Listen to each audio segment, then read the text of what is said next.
When those of us in Ohio have not yet had a Solo, a Star Wars story screening, we find folks go and see movies like Book Club.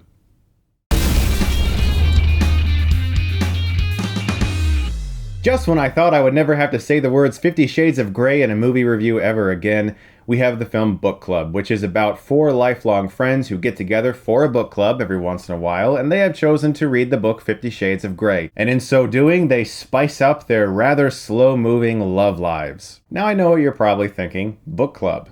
I'd rather see a Deadpool 2 spoiler review, or a review of Solo, for instance, which I have not yet seen. Why are you reviewing a movie that's basically aimed at older audiences? Well, this film is stacked with legends. Diane Keaton, Candice Bergen, Mary Steenburgen, Jane Fonda, Wallace Shawn, Richard Dreyfuss, Craig T. Nelson.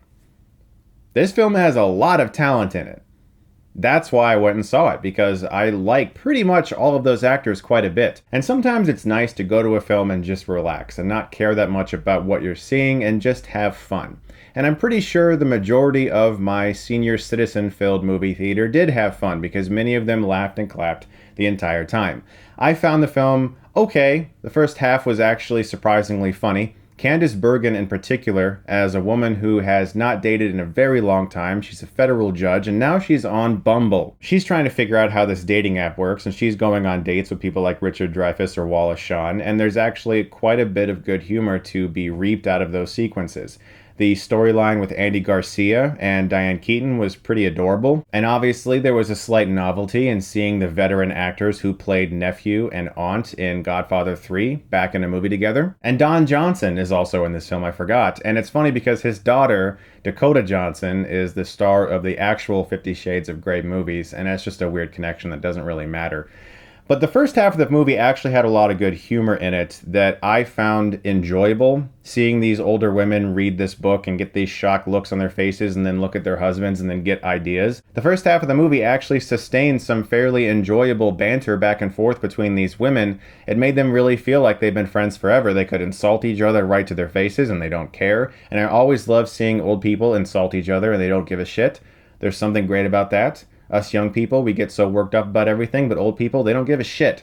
And I love that. I really like that aspect of this movie. But about halfway through, the film just, I don't want to say it crashes and burns, but it just stops being interesting. It stops being funny. The novelty of seeing these women read this book and then look at their husbands and get erotic ideas kind of fades away, and all of a sudden it tries to be more serious, and that's where this film makes a lot of mistakes. First half of this movie was an enjoyable, relaxing experience. The last half was a bit taxing. It just gets kind of sad and depressing, and there's still some humor thrown throughout, but as the women start to look at the things about their lives they don't like, this is usually where the film gets more compelling and the characters become something that maybe you didn't realize they were. But the film can't really escape the fact that it's really a lot of legendary actors reading kind of basic material that really isn't all that great, and they're making it a lot better than it is just because of their charm. But after a while that starts to fade, and the fact that it's really just a movie with a sort of funny concept rears its ugly head towards the last half, and the movie gets a lot less funny. I've said this in videos before, and I know other people have too. I'm not the right demographic for this movie, but I really don't think in the long run that should matter. I think film is universal. I think communicating to an audience on an emotional level and making them feel something, that's universal. That's ageless.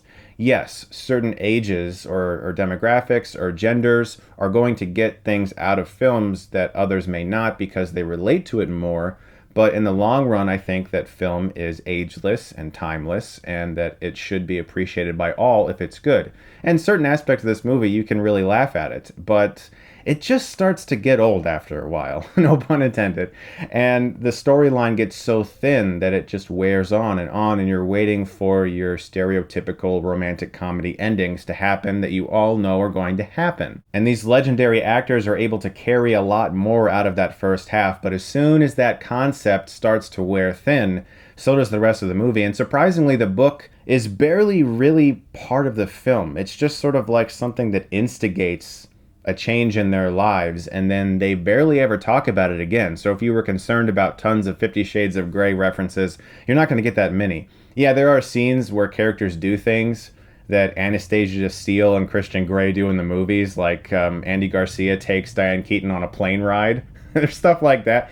But I mean, like, for the most part, the book is rarely referenced, and we're left with a series of awkward and embarrassing encounters where older people are trying to find their mojo again. Some of them are actually really funny. Craig T. Nelson has a really good scene. He has an awkward comedic scene involving Viagra that goes on for far too long, and it's kind of an obvious joke that you can see coming a mile away. But he has a pretty good dramatic one that I was actually really impressed with. Diane Keaton does a lot of her flailing her arms around and kind of like muttering things, and you're just like picturing the actual dialogue, and like in parentheses are, this is where Diane Keaton improvs, this is where Diane Keaton improvs, and it doesn't really always work.